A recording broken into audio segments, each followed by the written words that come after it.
नमस्कार। DD news पर आप देखना शुरू कर चुके हैं समाचारों का बुलेटिन। मैं हुलाल चंद्र सिंह। देखेंगे देश और दुनिया की तमाम बड़ी खबरें, लेकिन सबसे पहले इस समय की हेडलाइंस। प्रधानमंत्री नरेंद्र मोदी ने भारत को दूसरी बार राष्ट्रमंडल खेलों की मेजबानी मिलने पर देशवासियों और स्पोर्ट्स इकोसिस्टम को दी बधाई। अहमदाबाद में होंगे साल 2030 के कॉमनवेल्थ गेम्स। ग्लासगो में राष्ट्रमंडल खेल महासभा में लगी इस बात पर मुहर। कैबिनेट की बैठक में 4 बड़े फैसले। रेयर अर्थ परमानेंट मैग्नेट की मैन्युफैक्चरिंग को बढ़ावा देने की योजना को मंजूरी। पुणे मेट्रो रेल प्रोजेक्ट के फेज 2 और रेलवे परियोजनाओं को हरी झंडी।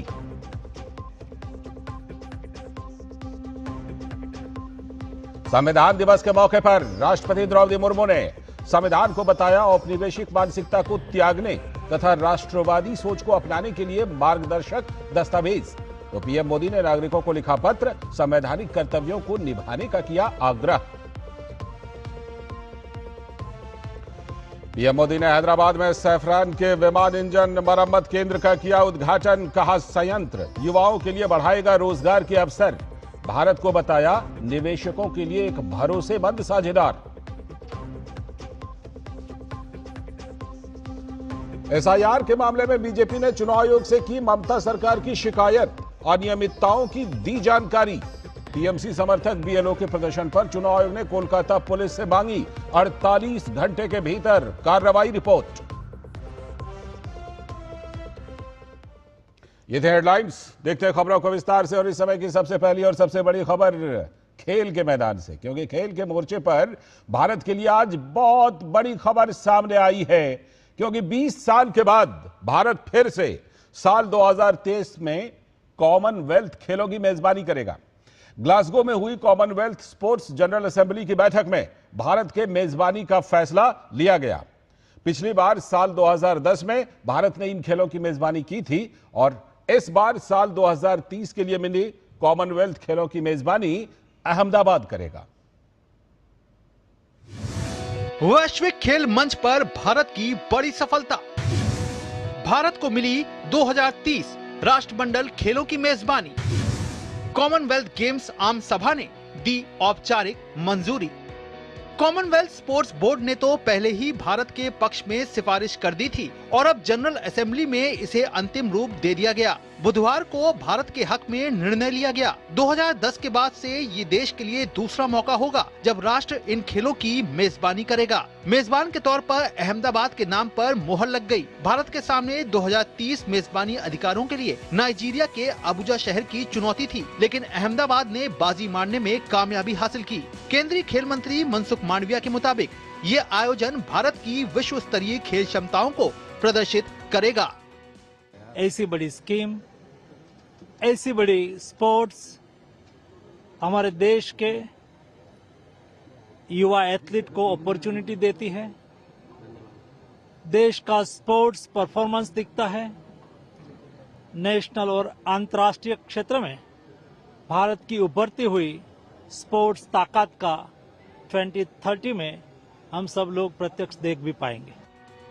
ये फैसला भारत को न सिर्फ अंतर्राष्ट्रीय खेल व्यवस्था में और मजबूत बनाएगा, बल्कि 2036 ओलंपिक मेजबानी के सपने की दिशा में भी ये एक महत्वपूर्ण प्रगति निभाएगा। जहां तक अहमदाबाद की मेजबानी का सवाल है, तो इस शहर ने पिछले कुछ महीनों में कई अंतर्राष्ट्रीय टूर्नामेंट सफलतापूर्वक आयोजित किए हैं, जिनमें Commonwealth weight lifting championship, Asian aquatics championship और AFC अंडर 17 एशियाई कप क्वालिफायर शामिल है, जो इस शहर को खेल की कैपिटल के रूप में सामने रखता है। दरअसल ये जीत उस सोच की है जो खेल को सिर्फ खिलाड़ियों तक ही सीमित नहीं रखती, बल्कि देश को एक सशक्त राष्ट्र के रूप में भी तैयार करती है और 2047 विकसित भारत की परिकल्पना पर भी खरा उतारती है। कैमरामैन राजेंद्र जोशी के साथ मैं गौरव कुमार, डीडी न्यूज, दिल्ली। और भारत ने इतिहास रच दिया है, ये बात प्रधानमंत्री नरेंद्र मोदी ने कही है। कॉमनवेल्थ गेम्स की 100वीं वर्षगांठ का भव्य आयोजन अब भारत में होगा, तो प्रधानमंत्री नरेंद्र मोदी इसको लेकर देशवासियों और स्पोर्ट्स इकोसिस्टम को प्रधानमंत्री ने बधाई दी है। पीएम मोदी ने सोशल मीडिया पर पोस्ट करते हुए कहा है, मुझे खुशी है कि भारत ने शताब्दी राष्ट्रमंडल खेल 2030 की मेजबानी की बोली जीत ली है। भारत के लोगों और खेल जगत को बधाई। हमारी सामूहिक प्रतिबद्धता और खेल भावना ने ही भारत को वैश्विक खेल मानचित्र पर मजबूती से स्थापित किया है। वसुधैव कुटुंबकम की भावना के साथ हम इन ऐतिहासिक खेलों का बड़े उत्साह के साथ जश्न मनाने के लिए उत्सुक हैं। हम दुनिया का स्वागत करने के लिए उत्सुक हैं। और अब आज की दूसरी बड़ी खबर, केंद्रीय कैबिनेट ने आज 4 बड़े फैसले लिए हैं, जिसके तहत रेयर अर्थ मटेरियल पर बड़ा फैसला हुआ है तो कनेक्टिविटी पर भी फोकस देखने को मिला। मोदी सरकार ने कैबिनेट की बैठक में रेयर अर्थ परमानेंट मैग्नेट विनिर्माण स्कीम को मंजूरी दे दी है तो पुणे मेट्रो के विस्तार के लिए 2 नई लाइन को भी अनुमति दे दी है। साथ ही गुजरात और महाराष्ट्र से जुड़ी रेल परियोजनाओं पर भी फैसला हुआ है। मोदी सरकार ने देश के विकास को गति देने के लिए कैबिनेट में 4 अहम फैसले किए हैं। केंद्रीय कैबिनेट ने बुधवार को 7,280 करोड़ रुपए की रेयर अर्थ परमानेंट मैग्नेट की मैन्युफैक्चरिंग को बढ़ावा देने की योजना को मंजूरी दी। इस पहल का मकसद भारत में 6,000 मीट्रिक टन प्रति वर्ष की integrated rare earth permanent magnet manufacturing स्थापित करना है। इस योजना का कुल खर्च 7,280 करोड़ रुपए है। इस स्कीम का मकसद इंपोर्ट पर निर्भरता कम करना और उच्च तकनीक वाले क्षेत्रों में भारत की क्षमताओं को बढ़ाना है। रेयर अर्थ और परमानेंट मैग्नेट ये आज एक स्ट्रेटेजिक सेक्टर से जुड़ी हुई चीज बन चुके हैं। इस स्ट्रेटेजिक सेक्टर की इंपॉर्टेंस को समझते हुए माननीय प्रधानमंत्री जी ने पहले सेमीकंडक्टर मिशन बनाया जिसमें चिप्स मैन्युफैक्चर हो सके, और आज कैबिनेट में माननीय प्रधानमंत्री जी ने अप्रूव किया है परमानेंट मैग्नेट के मैन्युफैक्चरिंग का बड़ा प्रोग्राम आज अप्रूव किया है। एक अन्य अहम फैसले में पुणे के पब्लिक ट्रांसपोर्ट नेटवर्क में एक और बड़ी बढ़त मिली है। पुणे में मेट्रो रेल प्रोजेक्ट के फेज 2 के तहत लाइन 4 खरडी हडपसर खड़कवासला और लाइन 4A नल स्टॉप वारजे मानिकबाग को मंजूरी दे दी गई है। इन परियोजनाओं के पूरा होने के बाद पुणे में मेट्रो की कुल लंबाई 100 किलोमीटर को पार कर जाएगी। पुणे के मेट्रो नेटवर्क को स्ट्रेंथन करने का, एक्सपैंड करने का लगातार डिसीजन लिया जा रहा है। आज बहुत बड़ा फैसला लिया गया और आज इसका एक्सपेंशन 4 और 4A, इससे line 4 will be 25.5 kilometres with 22 stations, और इस प्रोजेक्ट से पुणे शहर की ग्रोथ अगले कई दशकों तक लगातार इससे सपोर्ट होती रहेगी। रेल मंत्रालय की 2 परियोजनाओं को भी मंजूरी दी गई, जिनकी कुल लागत 2,781 करोड़ रुपए है। देवभूमि द्वारका कनालूस के बीच 141 किलोमीटर के रेल लाइन के दोहरीकरण को मंजूरी मिली है, जबकि बदलापुर करजत के बीच तीसरी और चौथी लाइन को मंजूरी मिली है। कुल 32 किलोमीटर बढ़ी हुई लाइन क्षमता से गतिशीलता में काफी वृद्धि होगी। महाराष्ट्र और गुजरात राज्यों के 4 जिलों को कवर करने वाले ये 2 प्रोजेक्ट्स रेलवे के मौजूदा नेटवर्क को लगभग 224 किलोमीटर तक बढ़ा देंगे। कनालूस से ओखा तक मंजूर डबलिंग से द्वारकाधीश मंदिर तक बेहतर कनेक्टिविटी मिलेगी। इससे खास तीर्थ स्थलों तक पहुंच आसान होगी और सौराष्ट्र क्षेत्र का हर तरह से विकास होगा। बदलापुर करजत सेक्शन मुंबई सब अर्बन कॉरिडोर का हिस्सा है। बेसिकली अगर आप देखें अहमदाबाद राजकोट और राजकोट से द्वारका, ये one of the major arteries of Gujarat railway network है। राजकोट बहुत बड़ा इंडस्ट्रियल हब है। अहमदाबाद से लेकर राजकोट तक ऑलरेडी डबल लाइन है। राजकोट से कानालूस तक डबलिंग का काम चल रहा है अभी, और आज अप्रूवल हुआ है कानालूस से द्वारका जी तक का, ओखा तक का डबलिंग का प्रोजेक्ट। गौरतलब है कि भारत अब मेट्रो कोच के मामले में आत्मनिर्भर हो गया है। न्यूजीलैंड और ऑस्ट्रेलिया को मेट्रो कोच निर्यात के ऑर्डर भी मिले हैं। जाहिर है मोदी सरकार के फैसलों का असर दिख रहा है और अब एक के बाद एक नए क्षेत्रों में हम आत्मनिर्भर बनते जा रहे हैं। शैलेंद्र मिश्रा की रिपोर्ट, टीडी न्यूज, दिल्ली। और कैबिनेट के इन फैसलों पर पीएम मोदी ने सोशल मीडिया पर पोस्ट करते हुए कहा कि पुणे के सार्वजनिक परिवहन नेटवर्क को एक बड़ा बढ़ावा। मंत्रिमंडल ने शहर के विभिन्न क्षेत्रों को जोड़ने वाले पुणे मेट्रो लाइन 4 और 4A के दूसरे चरण को मंजूरी दे दी है। यह निर्णय पुणे के लोगों के लिए तेज और अधिक आरामदायक आवागमन सुनिश्चित करेगा, जो विकास और नवाचार का एक महत्वपूर्ण केंद्र है।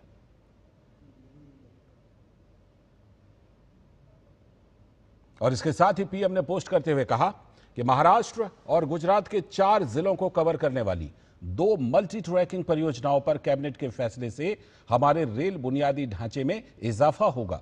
गतिशीलता, परिचालन दक्षता और सेवा विश्वसनीयता में वृद्धि होगी। मल्टी मॉडल कनेक्टिविटी और लॉजिस्टिक दक्षता में भी सुधार होगा।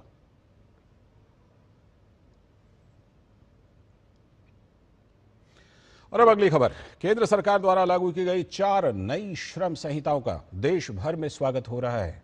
फतेहपुर के उद्यमियों ने भी इस पहल के लिए प्रधानमंत्री नरेंद्र मोदी का आभार जताया।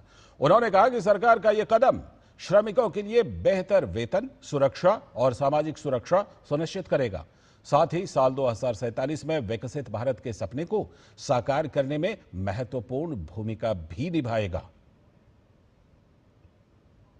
47 विकसित भारत का, उसमें ये काफ़ी कारगर सिद्ध होने जा रहा है, क्योंकि जो देश की रीढ़ है वो है किसान और मजदूर। दो की बदौलत इस देश में हम हर चीज़ को लागू कर सकते हैं और ताकत ये लोग प्रदान करते हैं। इस कानून के बाद सबसे बड़ी चीज़ ये है कि मजदूर को एक सुरक्षा मिलेगी, कई चीज़ों की गारंटी मिलेगी। श्रमिक वर्ग के लिए जो नया कानून लाए हैं उसमें बहुत से बदलाव किए हैं और उस बदलाव के तहत उनकी जो मंशा है कि हमारा भारतवर्ष 2047 में एक विकसित भारत के रूप में सामने आए, तो उसमें इस वर्ग की बहुत ही महती भूमिका है। आने वाले समय में हमारा ये जो वर्ग है, मजदूर वर्ग, ये भी बहुत मजबूती से अपने परिवार को, अपने वर्ग को मजबूती प्रदान करेगा एवं ये विकसित भारत में इनका बहुत ही महती योगदान रहेगा। ये कदम हमारे प्रधानमंत्री जी का बहुत ही सराहनीय कदम है। माननीय मोदी जी की सरकार द्वारा जो ये नया लेबर कानून लाया जा रहा है, इसमें हमारे श्रमिकों को बहुत ही लाभ और उनकी समस्याओं से उनको निजात मिल जाएगा। 2047 जो प्रधानमंत्री जी का विजन है भारत को विकसित राष्ट्र बनाने के लिए, उसके लिए ये कानून मील का पत्थर साबित होगा। आगे की खबरों में, आज संविधान दिवस था, तो आज मुख्य कार्यक्रम पुरानी संसद के संविधान सदन में हुआ, जहां राष्ट्रपति, उपराष्ट्रपति और प्रधानमंत्री सहित तमाम गणमान्य लोग मौजूद रहे। तो इस मौके पर राष्ट्रपति ने कहा कि संविधान की ताकत है कि समाज के हर तबके को उसके हमें लाभ मिले हैं। उपराष्ट्रपति ने जम्मू कश्मीर में अनुच्छेद 370 हटने के बाद वहां मजबूत हुए लोकतांत्रिक व्यवस्था का भी जिक्र किया, तो इसे संवैधानिक मूल्यों की जीत बताया। संविधान दिवस के मौके पर राष्ट्रपति ने 9 भाषाओं में संविधान की डिजिटल प्रतियों का लोकार्पण किया, तो सभी को संविधान की शपथ भी दिलाई। संविधान दिवस के मौके पर राष्ट्रपति द्रौपदी मुर्मू ने संविधान सदन के केंद्रीय कक्ष में राष्ट्रीय समारोह की अध्यक्षता की। केंद्रीय कक्ष में आयोजित कार्यक्रम में उपराष्ट्रपति सीपी राधाकृष्णन, प्रधानमंत्री नरेंद्र मोदी, लोकसभा अध्यक्ष ओम बिरला, राज्यसभा के उपाध्यक्ष और नेता सदन के अलावा लोकसभा और राज्यसभा के नेता प्रतिपक्ष सहित बड़ी संख्या में सांसद मौजूद रहे। इस अवसर पर राष्ट्र को संबोधित करते हुए राष्ट्रपति द्रौपदी मुर्मू ने कहा कि बाबा साहेब डॉक्टर भीमराव अंबेडकर हमारे संविधान के प्रमुख निर्माता थे। उनकी 125वीं जयंती के वर्ष में 26 नवंबर 2015 में प्रतिवर्ष संविधान दिवस के रूप में मनाने का निर्णय लिया गया, जो हमारे संविधान के प्रति हमारी प्रतिबद्धता को दिखाता है। राष्ट्रपति ने महिला सशक्तिकरण का जिक्र करते हुए कहा कि हमारे सशक्त संविधान के कारण महिला सशक्तिकरण को मजबूती मिल रही है। महिलाओं की ताकत पंचायत से संसद तक बढ़ी है। हमारे मजबूत संविधान की बदौलत राजनीतिक चिंतन की क्षमता भी विकसित हुई है। नारी शक्ति बंधन अधिनियम द्वारा वुमेन लीड डेवलपमेंट के एक नए युग आरंभ होगा। नारी शक्ति अर्थात मातृशक्ति के बंधन का हमारे संस्कृति में अत्यंत महत्वपूर्ण स्थान रहा है। इस वर्ष 7 नवंबर से हमारा राष्ट्रगीत वंदे मातरम की रचना के 150 वर्षों पूरी होने के उपलक्ष्य में देशव्यापी स्मरण उत्सव मनाया जा रहा है। ये स्मरण उत्सव भारत माता को समृद्ध, सशक्त और आत्मनिर्भर बनाने का संकल्प का अवसर है। केंद्रीय कक्ष में आयोजित कार्यक्रम को उपराष्ट्रपति ने भी संबोधित किया। इस अवसर पर जम्मू कश्मीर का जिक्र करते हुए उपराष्ट्रपति ने कहा कि अनुच्छेद 370 के निरस्त होने के बाद 2024 में जम्मू कश्मीर के चुनावों में बड़ी संख्या में मतदाताओं ने मतदान किया। इससे भारतीय लोकतंत्र विश्व भर में प्रसिद्ध हुआ। During the elections held in Jammu and Kashmir in 2024, after abrogation of Article 370, the voter turnout in large number make the world to understand our faith in democracy again. In the recently held Bihar elections, voter turnout, particularly that of women in large numbers, has added another precious diamond in the crown of our Mother Bharat democracy. संविधान सदन के केंद्रीय कक्ष में आयोजित कार्यक्रम के दौरान राष्ट्रपति द्रौपदी मुर्मू ने संविधान की प्रस्तावना पढ़ी, जिसे सभी सांसदों ने दोहराया। संविधान दिवस के मौके पर राष्ट्रपति ने 9 भाषाओं में संविधान की डिजिटल प्रतियों का लोकार्पण भी किया, जिसमें बोडो और कश्मीरी भाषा में पहली बार संविधान की प्रतियां तैयार की गई हैं। Rishi Kumar, DD news, Delhi. और आगे की बड़ी खबरों में प्रधानमंत्री नरेंद्र मोदी ने आज फ्रांसीसी विमान उपकरण निर्माता कंपनी सैफ्रॉन की फैसिलिटी का उद्घाटन किया। हैदराबाद स्थित इस रखरखाव, मरम्मत और ओवरहॉल फैसिलिटी का शुभारंभ पीएम ने वीडियो कॉन्फ्रेंसिंग के माध्यम से किया। पीएम ने देश में विमानन क्षेत्र में अभूतपूर्व प्रगति का जिक्र किया और कहा कि बीते 1 दशक में देश में बड़े बड़े रिफॉर्म के द्वारा विमानन क्षेत्र में बदलाव किए गए हैं और भारत आज दुनिया के पसंदीदा निवेश स्थल के रूप में विकसित हुआ है। प्रधानमंत्री नरेंद्र मोदी ने Safran aircraft engine services India facility का शुभारंभ किया। पीएम ने वर्चुअल माध्यम से इस केंद्र का उद्घाटन किया। ये फैसिलिटी जीएमआर एयरोस्पेस और औद्योगिक पार्क एसईजेड राजीव गांधी अंतर्राष्ट्रीय हवाई अड्डा हैदराबाद में स्थित है। सैफों दुनिया की दूसरी सबसे बड़ी विमान उपकरण निर्माता कंपनी है। पीएम ने जिस फैसिलिटी का उद्घाटन किया वो लीप इंजनों के रखरखाव, मरम्मत और ओवरहॉल को समर्पित है। LEAP engine Airbus A320 neo और बोइंग 737 मैक्स जैसे अत्याधुनिक विमानों में लगते हैं। भारत के एविएशन सेक्टर में तेज एक्सपेंशन से के चलते maintenance, repair and overhaul MRO की सुविधाओं की जरूरतें भी बढ़ रही है। हमारा 85% एमआरओ का काम देश के बाहर होता रहा है।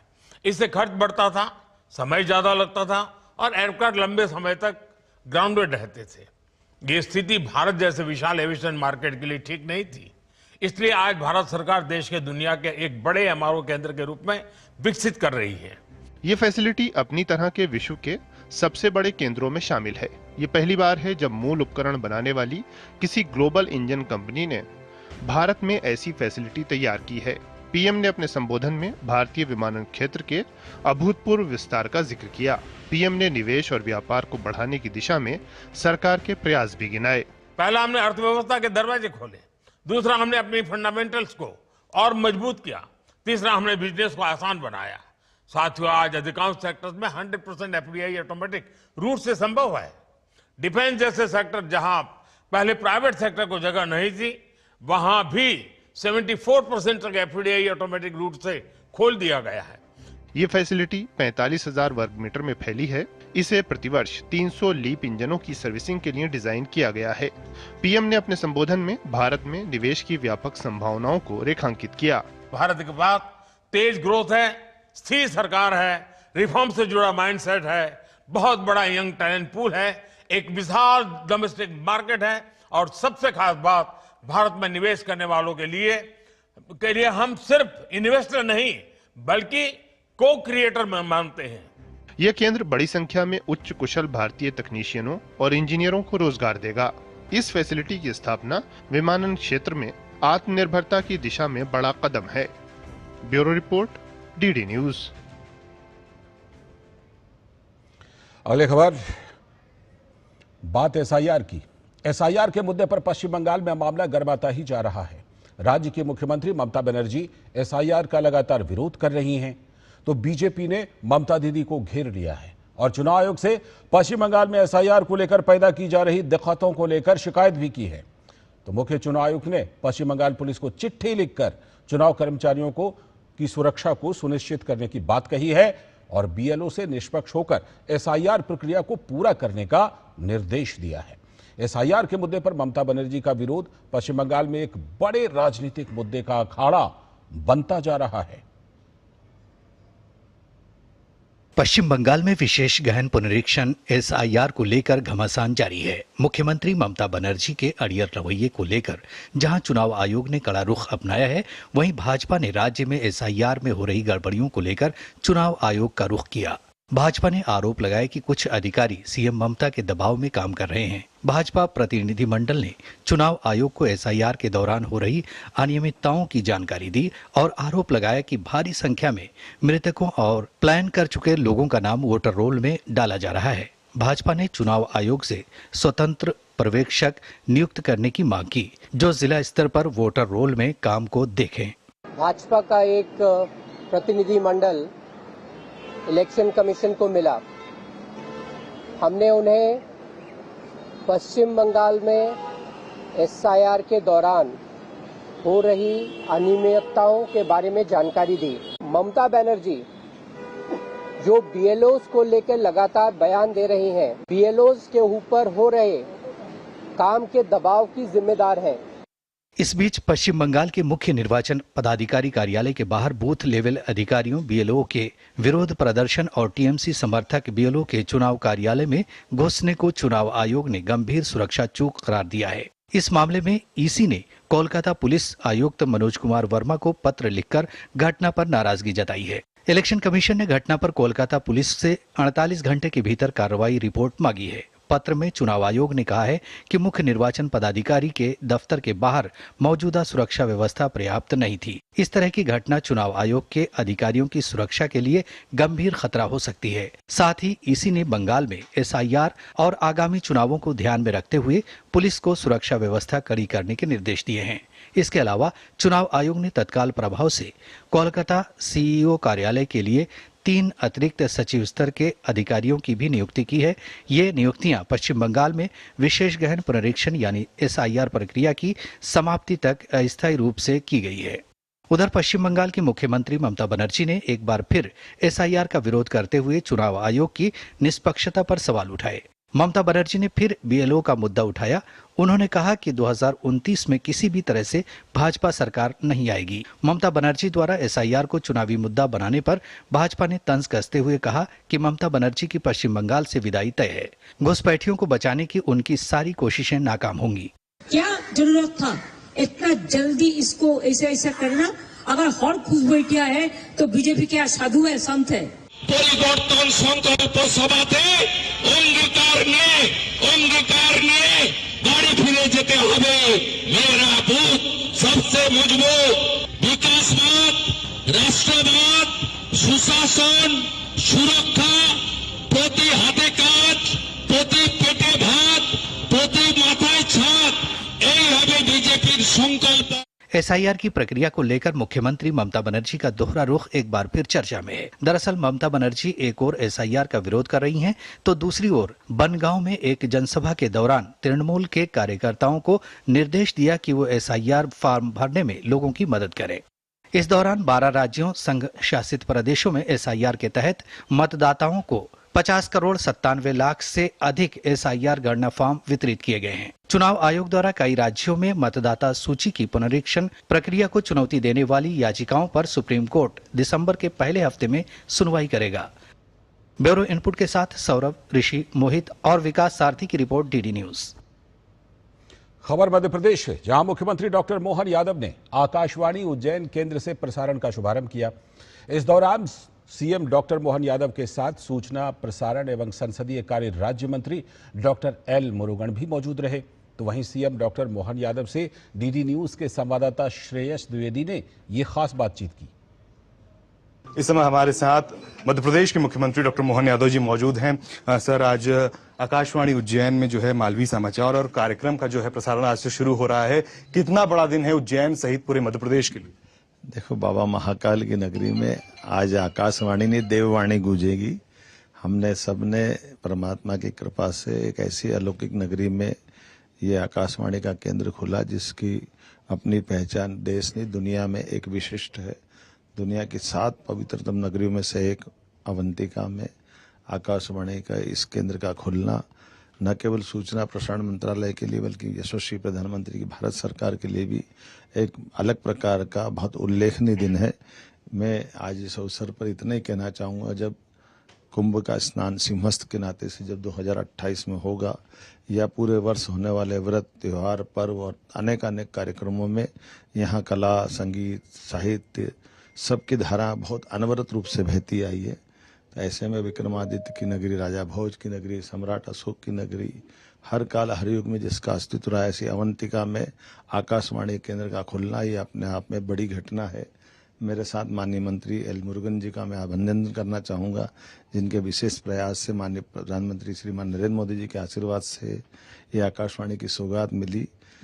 मैं मान के चलता हूँ कि जो होता है बहुत अच्छा होता है। ये होना तो आज़ादी के पहले चाहिए था, लेकिन जिनके हाथ से होना था परमात्मा उनको यश देता। बाबा महाकाल की इच्छा है इसके बनने से कई सारे उदयमान कलाकारों को गीत, संगीत सभी प्रकार की धाराओं में, साथ ही साथ इतिहास से लेकर जिज्ञासी प्रवृत्ति के सभी प्रकार के विद्वानों की गोष्ठियों, विज्ञान की वार्ताओं, नए प्रकार के कोर्स के लिए, सब क्षेत्रों में विकास की प्रगति के लिए, साथ साथ यातायात प्रबंधन से लेकर के कई कारणों से इस आकाशवाणी केंद्र की बहुत अच्छी सौगात मिलेगी। ये थे हमारे साथ मध्य प्रदेश के मुख्यमंत्री डॉक्टर मोहन यादव, जिन्होंने साफ तौर पर कहा है कि मध्य प्रदेश में जो है मालवी समाचार अब से शुरू हो रहा है और ये काफी महत्वपूर्ण भागीदारी निभाने जा रहा है। कैमरा पर्सन कुमार गौरव के साथ श्रेयस द्विवेदी, डीडी न्यूज, उज्जैन। और अब बात पाकिस्तान की अनर्गल टिप्पणी की। दरअसल अयोध्या में राम मंदिर के ध्वजारोहण समारोह को लेकर पाकिस्तान ने एक अनर्गल टिप्पणी की है। तो अब भारत के विदेश मंत्रालय ने पाकिस्तान के बयान पर कड़ा जवाब दिया है। विदेश मंत्रालय के प्रवक्ता रणधीर जायसवाल ने कहा कि पाकिस्तान अपने देश के अल्पसंख्यकों के दमन, कट्टरता और बुरे बर्ताव का खुद उसका दागदार रिकॉर्ड है। पाकिस्तान के पास दूसरों को लेक्चर देने का कोई नैतिक अधिकार नहीं है। हमने रिपोर्ट किए गए बयानों को देखा है और उन्हें उसी अवमानना साथ खारिज करते हैं जिसके वो हकदार हैं। एक ऐसे देश के तौर पर जिसका अपने अल्पसंख्यकों के दमन, कट्टरता और व्यवस्थित बुरे बर्ताव का गहरा दागदार रिकॉर्ड है, पाकिस्तान के पास दूसरे को लेक्चर देना यानी उपदेश देना का कोई नैतिक अधिकार नहीं है। खोखले उपदेश देने के बजाय या पाखंडी उपदेश देने के बजाय पाकिस्तान के लिए बेहतर हुआ कि वो अपने अंदर झांके और अपनी जो उनके मानवाधिकार का जो रिकॉर्ड है, खराब रिकॉर्ड है, उस पर ध्यान दे। और वहीं अरुणाचल प्रदेश को लेकर जो चीन का आपत्तिजनक रवैया है, उस पर विदेश मंत्रालय के प्रवक्ता रणधीर जायसवाल ने कहा कि चीन सरकार के सामने सख्त आपत्ति दर्ज करा दी गई है। चीन पे जो अभी उन्होंने जो कदम उठाए थे हमारे नागरिक को लेके शंघाई एयरपोर्ट पर, उसके बाद हम लोगों ने कल देखा कि हम लोग एक स्टेटमेंट जारी किया गया है। उसमें हमने बताया है, उससे पहले भी बताया कि अरुणाचल प्रदेश जो ये हुआ वो ठीक नहीं है और हमारे दोनों देशों के रिश्ते के लिए ये मददगार नहीं है। साथ ही साथ हमने ये भी कहा कि अरुणाचल प्रदेश जो है वो भारत का एक अभिन्न अंग है, एक अनिच्छेद्य अंग है और ये एक तरीके से स्वयं स्पष्ट है। किसी प्रकार की इस मामले पर कोई हकीकत में कोई बदलाव नहीं आता है। ये चीनी पक्ष को इसके बारे में पूरी तरह से ज्ञात होना चाहिए। जहाँ तक आपने कहा कि क्या हमने इस मुद्दे को उठाया है, जी हमने चीनी सरकार से यहाँ नई दिल्ली में और बीजिंग में दोनों तरफ उनसे इस मुद्दे को बड़ी सख्ती से उठाया था कि ये जो है निराधार है, नहीं, बिल्कुल गलत है जिस प्रकार से इस प्रकार की बर्ताव किया गया। तो विदेश मंत्रालय का पाकिस्तान और चीन को साफ साफ जवाब। और इसी के साथ इस बुलेटिन में फिलहाल इतना ही। हमें दीजिए अनुमति। नमस्कार।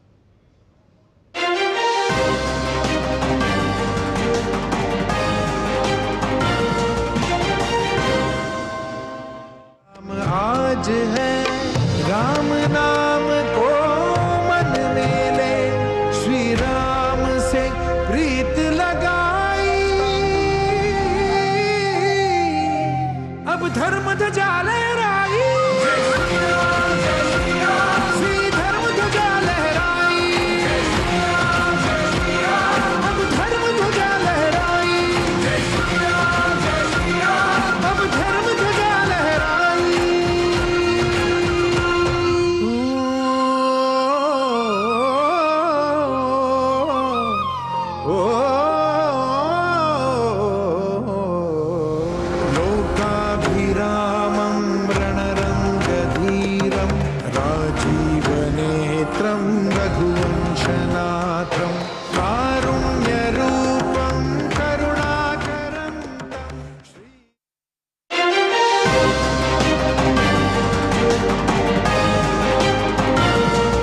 नमस्कार, डीडी न्यूज पर आप देख रहे हैं समाचारों का बुलेटिन। मैं हूं लाल चंद्र सिंह। देखेंगे देश और दुनिया की तमाम बड़ी खबरें, लेकिन सबसे पहले इस समय की हेडलाइंस।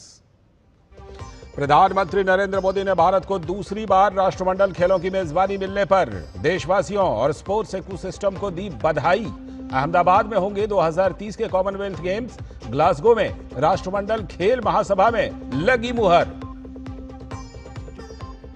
कैबिनेट की बैठक में 4 बड़े फैसले। रेयर अर्थ परमानेंट मैग्नेट की मैन्युफैक्चरिंग को बढ़ावा देने की योजना को मंजूरी, तो पुणे मेट्रो रेल प्रोजेक्ट के फेज 2 और रेलवे परियोजनाओं को हरी झंडी।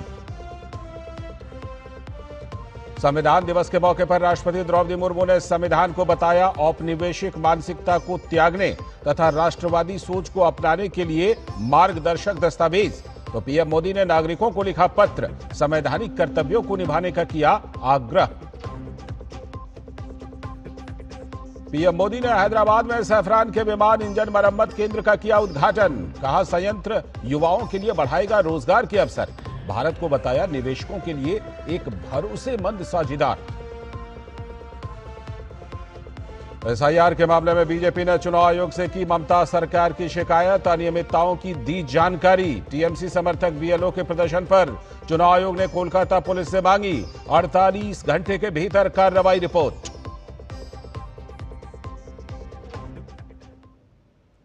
हेडलाइंस के बाद अब खबरें विस्तार से। सबसे पहले खेल के मोर्चे पर एक बहुत बड़ी खबर भारत के लिए सामने आ गई है। 20 साल के बाद भारत फिर से 2030 में कॉमनवेल्थ खेलों की मेजबानी करने वाला है। ग्लासगो में हुई कॉमनवेल्थ स्पोर्ट्स जनरल असेंबली की बैठक में भारत की मेजबानी का फैसला लिया गया। पिछली बार साल 2010 में भारत ने इन खेलों की मेजबानी की थी और इस बार साल 2030 के लिए मिले कॉमनवेल्थ खेलों की मेजबानी अहमदाबाद करेगा। पिछली बार दिल्ली में ये खेल हुए थे।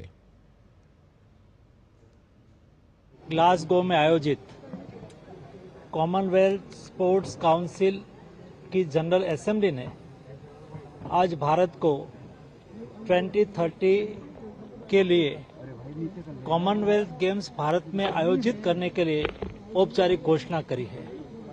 ये देश के लिए गौरव की बात है और 2030 के लिए कॉमनवेल्थ के लिए भी आज ओलंपिक कॉमनवेल्थ काउंसिल की जनरल असेंबली ने अनुमति दी है। मैं इस अवसर पर देश के सभी युवा एथलीट को बधाई देता हूं। तो इस फैसले के साथ ही भारत ने इतिहास रच दिया है। कॉमनवेल्थ गेम्स को की जो 100वीं वर्षगांठ है उसका भव्य आयोजन अब भारत में होगा। तो प्रधानमंत्री नरेंद्र मोदी ने इसको लेकर देशवासियों और स्पोर्ट्स इकोसिस्टम को बधाई दी। पीएम मोदी ने सोशल मीडिया पर पोस्ट करते हुए कहा, मुझे खुशी है कि भारत ने शताब्दी राष्ट्रमंडल खेल 2030 की मेजबानी की बोली जीत ली है। भारत के लोगों और खेल जगत को बधाई। हमारी सामूहिक प्रतिबद्धता और खेल भावना ने ही भारत को वैश्विक खेल मानचित्र पर मजबूती से स्थापित किया है। वसुधैव कुटुंबकम की भावना के साथ हम इन ऐतिहासिक खेलों का बड़े उत्साह के साथ जश्न मनाने के लिए उत्सुक हैं। हम दुनिया का स्वागत करने के लिए उत्सुक हैं।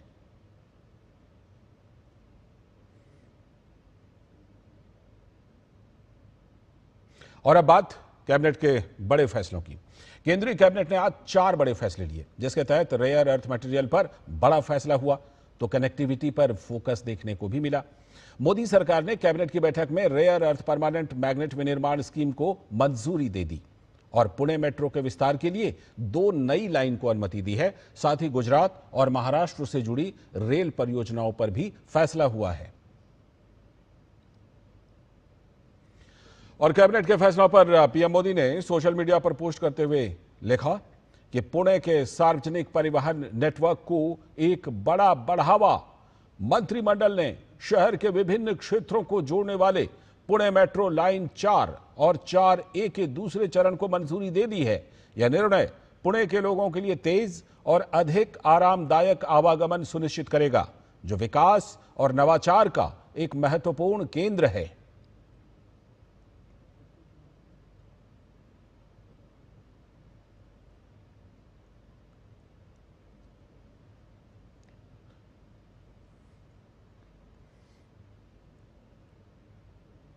अगली खबर, केंद्र सरकार द्वारा लागू की गई 4 नई श्रम संहिताओं का देश भर में स्वागत हो रहा है। तो उत्तर प्रदेश के फतेहपुर के उद्यमियों ने भी इस पहल के लिए प्रधानमंत्री नरेंद्र मोदी का आभार जताया। उन्होंने कहा कि सरकार का यह कदम श्रमिकों के लिए बेहतर वेतन, सुरक्षा और सामाजिक सुरक्षा सुनिश्चित करेगा।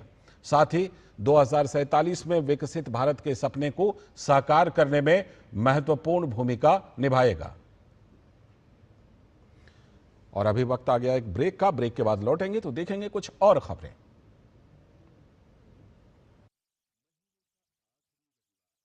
बजते हैं सुबह के 11। एक साथ होता है पूरा देश सुनने मन की बात। मेरे प्यारे देशवासियों, नमस्कार। मन की बात में आप सबका स्वागत है। यहाँ होती है मैं नहीं हम की बात, सामूहिकता की शक्ति के साथ, मोदी जी के साथ देश का संवाद और जन जन से सीधा जुड़ाव। साथ आते हैं करोड़ों दिल और होती है देश के छोटे कस्बों गांव में उभरते इनोवेटिव आइडियाज की बात। अपनी सेवा से समाज बदलने में जुटे साइलेंट हीरोज की बात। भाषा और परंपरा, विज्ञान और विरासत की बात। विदेश में भारतीय संस्कृति की बात। अन्नदाता की मेहनत, नारी शक्ति की लगन, खेल का जज्बा, युवाओं की आकांक्षा, भारतीय श्वान से लेकर पेड़ और प्रकृति की बात, योग और आयुर्वेद से आरोग्य की बात, स्वच्छता से लेकर हर घर तिरंगा की बात। आत्मनिर्भर बनते, विकसित होते, विश्व बंधु भारत की बात। मन की बात, जिसमें है एक भाव, नेशन फर्स्ट, जहां हर कहानी बनती है किसी और के लिए हौसला। बात देश की, सबके मन की। मेरे लिए मन की बात ये एक कार्यक्रम नहीं है, मेरे लिए एक आस्था, पूजा, व्रत है। तभी तो रहता है इंतजार आए महीने का आखिरी रविवार और देश कहे चलो सुने मन की बात, आकाशवाणी और दूरदर्शन के नेटवर्क पर।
स्वागत है ब्रेक के बाद। आज संविधान दिवस भी था, तो संविधान दिवस के इस मौके पर दिल्ली के साथ साथ देश भर में विशेष कार्यक्रमों का आयोजन किया गया, जहां बड़ी संख्या में लोगों ने इन कार्यक्रमों में शिरकत की। प्रधानमंत्री नरेंद्र मोदी ने संविधान दिवस के मौके पर देशवासियों के नाम एक चिट्ठी भी लिखी है और देश के आम नागरिकों को संविधान से मिल रही ताकत का इस चिट्ठी में उन्होंने जिक्र किया है। इस बीच कांग्रेस ने संविधान के नाम पर सरकार को घेरा, पर संविधान पर बीजेपी ने कांग्रेस पर किए गए हमलों को गिनाया कि किस तरह से कांग्रेस ने संविधान पर हमले किए हैं और बाबा साहेब के खिलाफ कांग्रेस के द्वारा किए गए कामों को भी बीजेपी ने सामने रखा। संविधान दिवस के मौके पर प्रधानमंत्री नरेंद्र मोदी ने देश के नागरिकों के नाम एक पत्र लिखा। पीएम ने 1949 में संविधान को ऐतिहासिक रूप से अपनाए जाने का स्मरण करते हुए राष्ट्र की प्रगति में इसकी स्थायी भूमिका का उल्लेख किया। उन्होंने कहा कि वर्ष 2015 में सरकार ने इस पवित्र दस्तावेज के सम्मान में 26 नवंबर को संविधान दिवस घोषित किया था। उन्होंने लिखा कि वर्ष 2049 में संविधान को अपनाए हुए एक सदी हो जाएगी। आज लिए गए निर्णय और नीतियां आने वाली पीढ़ियों के जीवन को आकार देंगे। नागरिक अपने कर्तव्यों को सर्वोपरि रखें, क्योंकि भारत विकसित भारत की परिकल्पना की ओर अग्रसर है। स्कूल और कॉलेज 18 वर्ष की उम्र पूरी करने वाले पहली बार मतदाता बनने वालों का सम्मान करते हुए संविधान दिवस मनाएं। युवाओं में दायित्व और गर्व की भावना जगाने से लोकतांत्रिक मूल्य और देश का भविष्य मजबूत होगा। प्रधानमंत्री की चिट्ठी पर राज्यसभा के उपसभापति हरिवंश नारायण सिंह ने कहा कि संविधान ही एक आम भारतीय को ताकतवर बनाता है, तो देश की संवैधानिक संस्थाओं पर सवाल उठाने वालों को आत्म मंथन करने की जरूरत है। आदरणीय प्रधानमंत्री जी का यह पत्र हमारे संविधान की ताकत, उसका मर्म, उसका सत्व बताने का सबसे प्रामाणिक दस्तावेज है, जीवंत उदाहरण। संविधान दिवस के मौके पर दिल्ली में संसद भवन में ही कार्यक्रम आयोजित नहीं किए गए, बल्कि पूरे देश में अनेकों कार्यक्रमों का आयोजन किया गया और देशवासियों ने पूरे सम्मान के साथ संविधान निर्माताओं के प्रति अपना आभार व्यक्त किया। विभिन्न प्रदेशों की राजधानियों में हुए विशेष कार्यक्रमों में मुख्यमंत्रियों ने शिरकत की और संविधान के प्रति निष्ठा व्यक्त की।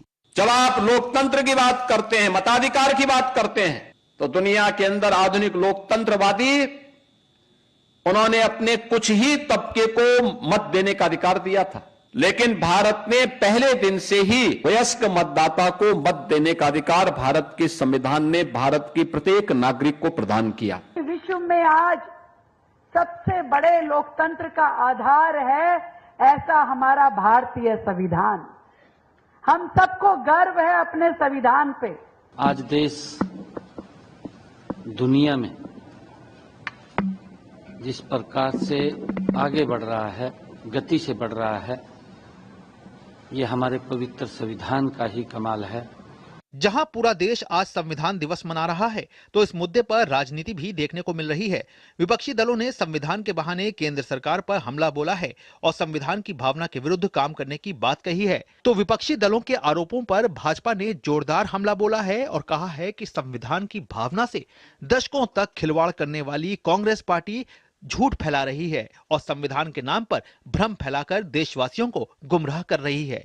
मनुस्मृति की प्रशंसा करने वाले और संविधान के जगह मनुस्मृति के कानून को लाना चाहिए और वो देश के लिए अच्छा है कह देते। जो लोग परिवार तंत्र को संविधान तंत्र के ऊपर रखते हैं, जिनके राजनीतिक डीएनए में इमरजेंसी लगाकर संविधान को कुचलना लिखा है, जिन लोगों ने आंबेडकर जी को 2 बार चुनाव में हराया, जो लोग आज भी आंबेडकर जी के विचारों के खिलाफ जाकर मुस्लिम आरक्षण की बात करते हैं, जो लोग वोट बैंक नीति को संविधान नीति के ऊपर रखते हुए वक्फ के कानून को, सीए के कानून को फाड़ कर फेंकने की बात करते हैं, जो सुप्रीम कोर्ट की नहीं मानते, वो लोग आज संविधान रक्षक बनने का ढोंग कर रहे हैं। संविधान के नाम पर छिड़ी राजनीतिक बयानबाजी के बाद विपक्षी दल, खासकर कांग्रेस पार्टी, अपने ट्रैक रिकॉर्ड के चलते घिरती नजर आ रही है। Bureau report, DD news. और अब बात कैबिनेट के बड़े फैसलों की। प्रधानमंत्री नरेंद्र मोदी की अध्यक्षता में हुई कैबिनेट की बैठक में बुधवार को 4 अहम फैसले लिए गए। कैबिनेट ने रेयर अर्थ परमानेंट मैग्नेट यानी REPM के निर्माण को बढ़ावा देने के लिए 7,280 करोड़ रुपए की योजना को मंजूरी दे दी। इस दौरान केंद्रीय मंत्री अश्विनी वैष्णव ने कहा कि रेयर अर्थ से बने परमानेंट मैग्नेट्स का रणनीतिक महत्व है। तो कैबिनेट के इन फैसलों पर पीएम मोदी ने सोशल मीडिया पर पोस्ट करते हुए लिखा कि पुणे के सार्वजनिक परिवहन नेटवर्क को एक बड़ा बढ़ावा मिला है। मंत्रिमंडल ने शहर के विभिन्न क्षेत्रों को जोड़ने वाले पुणे मेट्रो लाइन 4 और 4A के दूसरे चरण को मंजूरी दे दी है। यह निर्णय पुणे के लोगों के लिए तेज और अधिक आरामदायक आवागमन सुनिश्चित करेगा, जो विकास और नवाचार का एक महत्वपूर्ण केंद्र है।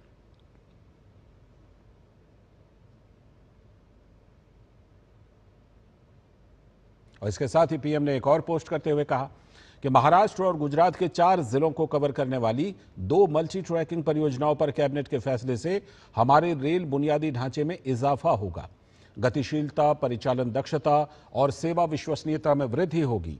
मल्टी मॉडल कनेक्टिविटी और लॉजिस्टिक दक्षता में भी सुधार होगा। अगली खबर, प्रधानमंत्री नरेंद्र मोदी ने Safran aircraft engine services India facilities का शुभारंभ किया। पीएम ने वर्चुअल माध्यम से इस केंद्र का उद्घाटन किया। यह फैसिलिटी जीएमआर एरोस्पेस और औद्योगिक पार्क एसईजेड राजीव गांधी अंतर्राष्ट्रीय हवाई अड्डा हैदराबाद में स्थित है। साफरान दुनिया की दूसरी सबसे बड़ी विमान उपकरण निर्माता कंपनी है। पीएम ने जिस फैसिलिटी का उद्घाटन किया वो लीप इंजनों के रखरखाव, मरम्मत और ओवरहॉल को समर्पित है। लीप इंजन एयरबस A321 और बोइंग 737 मैक्स जैसे अत्याधुनिक विमानों में लगते हैं। यह फैसिलिटी अपनी तरह के विश्व के सबसे बड़े केंद्रों में शामिल है। यह पहली बार है जब मूल उपकरण बनाने वाली किसी भी ग्लोबल इंजन कंपनी ने भारत में इस तरह की फैसिलिटी तैयार की है। इस केंद्र को लगभग 1300 करोड़ रुपए के शुरुआती निवेश से विकसित किया गया है। यह फैसिलिटी 45,000 वर्ग मीटर में फैली हुई है। इसे प्रतिवर्ष 300 लीप इंजनों की सर्विसिंग के लिए डिजाइन किया गया है। यह केंद्र बड़ी संख्या में उच्च कुशल भारतीय तकनीशियनों और इंजीनियरों को रोजगार देगा। इस फैसिलिटी की स्थापना विमानन क्षेत्र में आत्मनिर्भरता की दिशा में बड़ा कदम है। भारत की एयरलाइन कंपनियों ने 1500 से ज्यादा नए एयरक्राफ्ट का ऑर्डर दिया है। साथियों, भारत के एविएशन सेक्टर में तेज एक्सपेंशन के चलते maintenance, repair and overhaul MRO की सुविधाओं की जरूरतें भी बढ़ रही है। हमारा 85% एमआरओ का काम देश के बाहर होता रहा है। इससे खर्च बढ़ता था, समय ज्यादा लगता था और एयरक्राफ्ट लंबे समय तक ग्राउंडेड रहते थे। ये स्थिति भारत जैसे विशाल एविएशन मार्केट के लिए ठीक नहीं थी। इसलिए आज भारत सरकार देश के दुनिया के एक बड़े एमआरओ केंद्र के रूप में विकसित कर रही है। अब पहली बार देश में एक global OEM deep level servicing की सुविधा स्थापित कर रहा है। साथियों, साफरान की ग्लोबल ट्रेनिंग, नॉलेज ट्रांसफर और भारत के इंस्टीट्यूशंस के साथ साझेदारी, इससे देश में एक ऐसी वर्कफोर्स तैयार होगी जो आने वाले वर्षों में पूरे एमआरओ इकोसिस्टम को नई गति, नई दिशा देगी। और अब बात एक और बड़ी खबर की। अयोध्या में राम मंदिर के ध्वजारोहण समारोह को लेकर पाकिस्तान ने अनर्गल टिप्पणी की। तो अब भारतीय विदेश मंत्रालय ने पाकिस्तान के बयान पर कड़ा जवाब दिया है। विदेश मंत्रालय के प्रवक्ता रणधीर जायसवाल ने कहा कि पाकिस्तान पर अपने देश के अल्पसंख्यकों के दमन, कट्टरता और बुरे बर्ताव का दागदार रिकॉर्ड है। पाकिस्तान के पास दूसरों को लेक्चर देने का कोई नैतिक अधिकार नहीं है। हमने रिपोर्ट किए गए बयानों को देखा है और उन्हें उसी अवमानना साथ खारिज करते हैं जिसके वो हकदार हैं। एक ऐसे देश के तौर पर जिसका अपने अल्पसंख्यकों के दमन, कट्टरता और व्यवस्थित बुरे बर्ताव का गहरा दागदार रिकॉर्ड है, पाकिस्तान के पास दूसरे को लेक्चर देना हो यानी उपदेश देना का कोई नैतिक अधिकार नहीं है। खोखले उपदेश देने के बजाय या पाखंडी उपदेश देने के बजाय पाकिस्तान के लिए बेहतर हुआ कि वो अपने अंदर झांके और अपनी जो उनके मानवाधिकार का जो रिकॉर्ड है, खराब रिकॉर्ड है, उस पर ध्यान दे। साथ ही अरुणाचल प्रदेश को लेकर चीन के आपत्तिजनक रवैये पर विदेश मंत्रालय के प्रवक्ता रणधीर जायसवाल ने कहा कि भारत ने इस पर चीन सरकार के सामने सख्त आपत्ति दर्ज कराई है। चीन पे जो अभी उन्होंने जो कदम उठाए थे हमारे नागरिक को लेके शंघाई एयरपोर्ट पर, उसके बाद हम लोगों ने कल देखा कि हम लोग एक स्टेटमेंट जारी किया गया है। उसमें हमने बताया है, उससे पहले भी बताया कि अरुणाचल प्रदेश जो ये हुआ वो ठीक नहीं है और हमारे दोनों देशों के रिश्ते के लिए ये मददगार नहीं है। साथ ही साथ हमने ये भी कहा कि अरुणाचल प्रदेश जो है वो भारत का एक अभिन्न अंग है, एक अनिच्छेद्य अंग है और ये एक तरीके से स्वयं स्पष्ट है। किसी प्रकार की इस मामले पर कोई हकीकत में कोई बदलाव नहीं आता है। ये चीनी पक्ष को इसके बारे में पूरी तरह से ज्ञात होना चाहिए। जहाँ तक आपने कहा कि क्या हमने इस मुद्दे को उठाया है, जी हमने चीनी सरकार से यहाँ नई दिल्ली में और बीजिंग में दोनों तरफ उनसे इस मुद्दे को बड़ी सख्ती से उठाया था कि ये जो है निराधार है, नहीं, बिल्कुल गलत है जिस प्रकार से इस प्रकार की बर्ताव किया गया है। अगली खबर, केंद्रीय पर्यावरण, वन और जलवायु परिवर्तन मंत्री भूपेंद्र यादव ने बुधवार को दिल्ली एनसीआर के लिए ग्रीनिंग स्ट्रेटजी पर हाई लेवल रिव्यू मीटिंग की अध्यक्षता की। यह मीटिंग दिल्ली एनसीआर क्षेत्र को हरा भरा बनाने के लिए पेड़ लगाने की चल रही तैयारियों का रिव्यू करने के लिए हुई। मीटिंग में कई वरिष्ठ अधिकारी भी शामिल हुए। एनसीआर में ग्रीन कवर बढ़ाने के लिए साइंटिफिक रूप से प्लान किया गया। साथ ही कम्युनिटी को जोड़ने वाला और कन्वर्जेंस पर आधारित तरीका अपनाने पर फोकस किया गया। इन लक्ष्यों को एक जिलेवार एक्शन प्लान के जरिए हासिल करने की उम्मीद है। इसमें ग्रामीण और शहरी दोनों इलाके शामिल होंगे।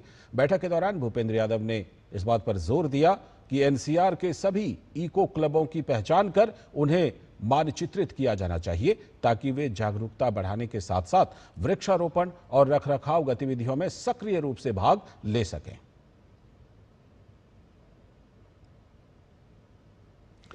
और इस बीच दिल्ली के प्रदूषण स्तर में सुधार के बाद commission for air quality management यानी CAQM ने ग्रैप 3 को तुरंत प्रभाव से वापस लेने का आदेश जारी कर दिया है।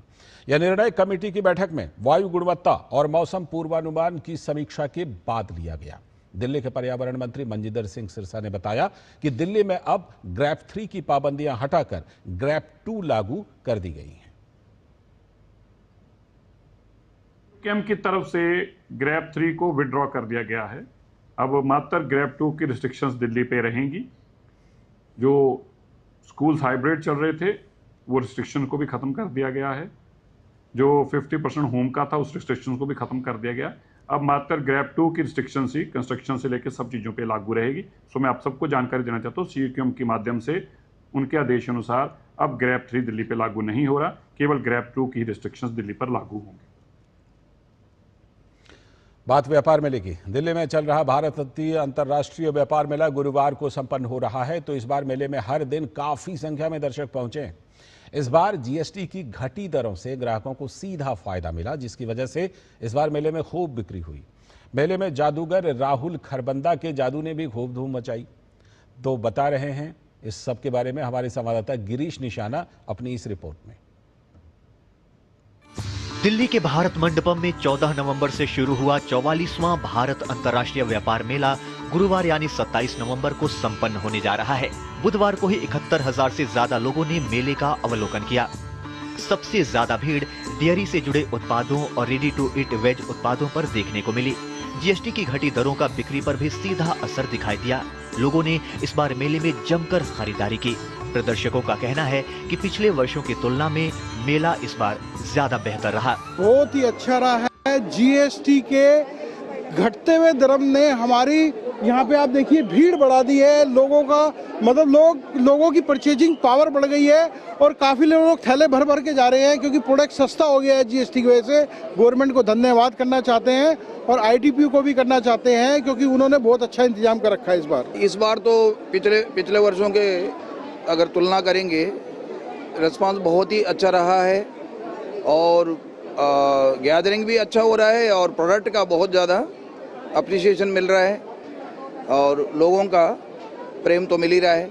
GST कम होने की वजह से कस्टमर को तो फ़ायदा हो भी रहा है, किसान को भी फ़ायदा हो रहा है। GST का एक रूप में कम होने की वजह से हमारा किसान को जो पेमेंट जाता है उसमें भी हम ज़्यादा देने के उसमें कोशिश में रहते हैं और डायरेक्ट जो GST का इफेक्ट इनका कस्टमर को तो मिल ही रहा है, तो उससे सेल पर जरूर इफेक्ट पड़ रहा है। मेले में हर दिन सांस्कृतिक कार्यक्रम का भी आयोजन हो रहा है। बुधवार को एम्फी थिएटर 2 में जादूगर राहुल खरबंदा के जादू ने तो धूम मचा दी। युवा जादूगर राहुल खरबंदा ने शानदार जादुई प्रस्तुति देते हुए मेले में आए हर दर्शक का मन मोह लिया। राहुल ने डिजिटल मैजिक, माइंड रीडिंग और इंद्रजाल के कई जादू दिखाए। इस जादू के खेल को खास तौर पर बच्चों ने तो खूब पसंद किया। ये जादू के खेल न केवल मनोरंजन करते हैं बल्कि समाज को भी एक अच्छा संदेश देने में अपनी अहम भूमिका निभाते हैं। गिरीश निशाना, DD न्यूज, दिल्ली। बात संविधान दिवस की। राष्ट्रीय संविधान दिवस के अवसर पर नई दिल्ली स्थित दूरदर्शन भवन में भी संविधान दिवस कार्यक्रम का आयोजन किया गया। दूरदर्शन भवन के सभागार में आयोजित एक विशेष कार्यक्रम में सभी विभागों के अधिकारी और कर्मचारी मौजूद रहे। संविधान दिवस के मौके पर संविधान के रचयिता बाबा साहेब भीमराव अंबेडकर को श्रद्धांजलि दी गई। कार्यक्रम के दौरान भारतीय संविधान की प्रस्तावना का सामूहिक वाचन किया गया। साथ ही दूरदर्शन के अधिकारियों और कर्मचारियों ने संविधान के प्रति निष्ठा की शपथ ली। कार्यक्रम के दौरान वरिष्ठ अधिकारियों ने कर्मचारियों को संविधान में वर्णित मूल अधिकारों, कर्तव्यों और सिद्धांतों को अपने कार्य क्षेत्र में समाहित करने की अपील की। अधिकारियों ने कहा कि संविधान के मूल्यों को जन जन तक पहुंचाने में मीडिया का अहम योगदान है।